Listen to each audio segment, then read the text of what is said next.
दरभंगा महाराष्ट्र ने दरभंगा में हवाई अड्डा भी बनाया था और तब दरभंगा से विभिन्न शहरों के लिए विमान उड़ा करते थे। जब सरकार ने इस हवाई अड्डे को अपनी अधीन ले लिया तो इसका इस्तेमाल सेना के लिए किया जाने लगा। लेकिन मिथिलांचल के लोगों के मन में ललक थी कि उनके अपने शहर में भी विमान सेवा शुरू हो और आखिरकार उनकी ये मांग पूरी हो गई। लगभग आधी सदी के लंबे इंतजार के बाद सोमवार को दरभंगा एयरपोर्ट से देश के महानगरों के लिए सीधी विमान सेवा शुरू हुई। पहली उड़ान दरभंगा से कोलकाता के लिए गई। इस सेवा का संचालन विमान सेवा कंपनी स्पिरिट एयरवेज और पर्यटन सेवा प्रदाता कंपनी DTDC संयुक्त रूप से कर रही है। DTDS.in इस पर जाइए और वो बुक कीजिए।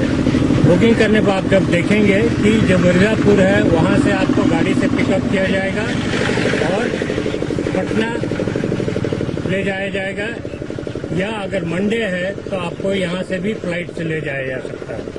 मैंने दरभंगा टू पटना या कलकत्ता, और फिर कलकत्ता से जो रेगुलर फ्लाइट होती है कमर्शियल फ्लाइट, उससे आपको ले जाया जाएगा बेंगलोर, और फिर बेंगलोर में उतरने के बाद दूसरी आपको टैक्सी रहेगी।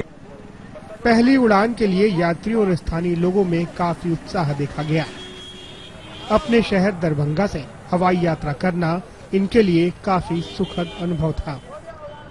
काफी खुश हो रहा है हमको, काफी हम अपने को भाग्यशाली भी समझ रहे हैं कि आज के दिन दरभंगा से प्रथम यात्री विमान शुरू हुआ और प्रथम यात्री बनने का भी सौभाग्य मिला है। हालांकि इससे पहले कई बार हमने भी विमान से यात्रा किया, लेकिन इस यात्रा के एक अलग महत्व है। सन 1950 में दरभंगा एविएशन कंपनी दरभंगा हवाई अड्डे से आम लोगों के लिए हवाई सेवा का संचालन करती थी। कंपनी के पास 7 विमान थे और ये दरभंगा से कोलकाता उड़ान संचालित करती थी। तब व्यापारी वर्ग इसका खूब फायदा उठाता था। लेकिन सन 1962 में कंपनी बंद हो गई। उसके बाद दरभंगा हवाई अड्डा भारतीय वायुसेना के अधिकार में आ गया।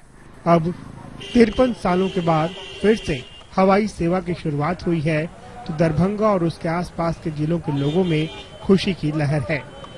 समय के लिए दरभंगा से अजय मोहन प्रसाद।